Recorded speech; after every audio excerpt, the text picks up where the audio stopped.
येणाऱ्या काळामध्ये त्यासाठी म्हणून सुद्धा जो लढा उभा करायला लागेल त्यासाठी म्हणून निश्चितपणे सगळे गट तट पक्ष विसरून आम्ही सगळ्यांनी एकत्रितपणाने काम करण्याचा निर्णय घेऊ। निश्चितपणे येणाऱ्या काळामध्ये जर अलमट्टीला जाऊन आंदोलन करायचं झालं तरी सुद्धा आपण तेवढीच ताकद आणि तेवढी जिद्द आपल्यामध्ये बाळगूया।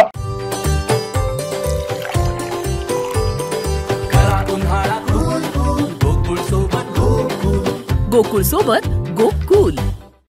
आज या ठिकाणी कोल्हापूर आणि सांगली जिल्ह्यातील सर्वच लोकप्रतिनिधी आणि सगळे नागरिक यांनी एकत्रित येऊन आज ह्या चक्का जाम या ठिकाणी आयोजित केला। यासाठी उपस्थित असलेले स्टेजवरील मंचकावरील सर्वच लोकप्रतिनिधी बंधू आणि भगिनी मगासपासून अनेक वक्त्यांनी आपली मनोगत ह्या ठिकाणी व्यक्त केले आणि व्यक्त करायला इथं कोणाला काय तर सांगायला पाहिजे अलमट्टीच्या विरोधात एवढं शांतपणा ह्याच्या आपल्यापेक्षा सुद्धा अधिक माहिती ह्या पुढच्या लोकांच्याकडे सगळी माहिती आहे। बंधूंनो, आज आपण या ठिकाणी फक्त एकत्रित येण्याचा मुद्दाच एक आहे की ज्या पद्धतीने आता विशाल दादांनी सगळी टेक्निकल माहिती आपल्याला ह्या ठिकाणी सांगितली।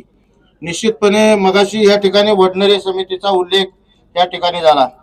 4 वर्षापूर्वी वडनेरेंना आम्ही स्वतंत्र ज्यावेळेला जयंत पाटील राज्याचे जलसंपदा मंत्री होते त्यावेळेला सांगलीला एक आमची बैठक सगळ्या लोकप्रतिनिधींची झाली आणि त्यात त्या वडनेरेने सगळं आम्हाला जे काय सांगितलं की आमचा ह्या रेड झोन मध्ये तुम्ही हे केलेलं बांधकाम तुम्ही हे केलं ज्या पद्धतीने मगाशी विशाल दादांनी उल्लेख केला त्यांचं म्हणणं आहे कुठल्याही परिस्थितीत या अलमट्टीचा धोका आम्हाला होत नाही। हे असं आमच्या राज्य सरकारनं नेमलेल्या जर कमिटी म्हणत असेल तर ह्याच्यापेक्षा दुर्दैव हे तुमचं आणि आमचं दुसरं कुठलंही नाही।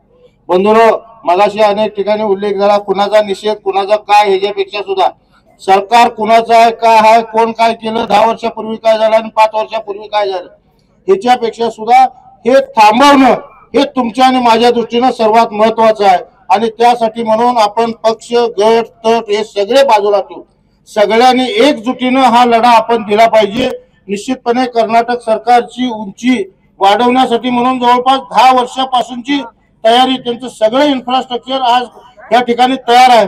पण हे आम्हाला जलसंपदा विभागाच्या माणसाने सुद्धा जे लोकप्रतिनिधी गेल्या 10-15 वर्षापासून जे होते त्यांना सुद्धा कल्पना देणं हे अभिप्रेत होतं। पण आमचं जलसंपदा खाते किती सक्षम आहे हे सुद्धा आता विचार करण्यासारखी गोष्ट त्या निमित्तानं ह्या ठिकाणी अधोरेखित होते आणि म्हणून या सगळ्या परिस्थितीमध्ये आपण सुद्धा तेवढंच जागृत राहणं हे निश्चितपणे आपली जबाबदारी आहे। निश्चितपणे मी परवाच आदरणीय बंटी पाटील साहेबांना सांगितलं की अंकली पुलावर या ठिकाणी रस्ता रोको करतोय। अंकली पुलावर रस्ता रोको म्हणजे आम्ही सांगलीवाले आम्ही पाण्यात बुडणारे आहेत, आम्ही इकडे शिरोळवाले कोल्हापूरवाले पाण्यात बुडणार आहे।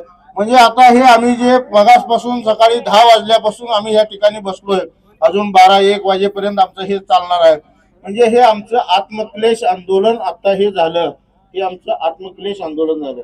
आता इथनं पुढचं जे आंदोलन होईल बुधवारी मीटिंग बोलवलेली आहे। निश्चितपणे त्यामध्ये काही ठोस भूमिका झाली तर निश्चितपणे ठीक आहे, नसलं तर पुढचा जो टप्पा आपला असेल तो कोगनोली टोल नाक्यावर हायवे बंद। कारण जोपर्यंत आम्हाला जसं महाराष्ट्र सरकार आम्ही नुसतं आत्मक्लेश करायचं नाही तर ज्याला पाण्याचा लाभ होणार आहे त्याला सुद्धा आमची एकंदरीत तीव्रता ही कळली पाहिजे। कर्नाटकला सुद्धा आमची तर ह्याचा काही सुद्धा उपयोग नाही, नुसतं आम्ही आमचा आत्मक्लेश करण्यामध्ये काही फायदा नाही। येणाऱ्या काळामध्ये त्यासाठी म्हणून सुद्धा जो लढा उभा करायला लागेल त्यासाठी म्हणून निश्चितपणे सगळे गट तट पक्ष विसरून आम्ही सगळ्यांनी एकत्रितपणाने काम करण्याचा निर्णय घेऊ।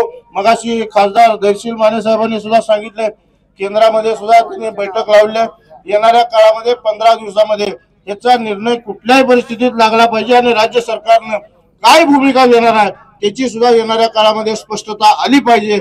नसलं तर 15 दिवसानंतर ह्याच्यापेक्षा सुद्धा पुढचं आंदोलन करायची तयारी आपण सगळ्यांनी मिळून एकत्रितपणाने ठेवूया एवढं आपल्याला यासाठी म्हणून सांगतो। आणि यासाठी म्हणून आपण सगळ्यांनी वज्रमूठ आपण ताकद की या सगळ्या केंद्र सरकार असेल कर्नाटक सरकार असेल किंवा कुठलं सरकार आहे ह्याच्याशी आपल्याला देणं घेणं नाही, पण ही अलमट्टीची उंची वाढू द्यायची नाही। यासाठी म्हणून भले अलमट्टीत जाऊन जरी आंदोलन करायला लागेल आणि ही आपली एकंदरीत सातत्यानं परंपरा आहे। सीमा भागाच्या वेळा सुद्धा सातत्यानं महाराष्ट्रामध्ये घुसून आपण कर्नाटकामध्ये आंदोलन केलंय। निश्चितपणे येणाऱ्या काळामध्ये जर अलमट्टीला जाऊन आंदोलन करायचं झालं तरी सुद्धा आपण तेवढीच ताकद आणि तेवढी जिद्द आपल्यामध्ये बाळगूया एवढंच सांगतो आपल्याला आणि मी या ठिकाणी थांबतो. जय हिंद, जय महाराष्ट्र.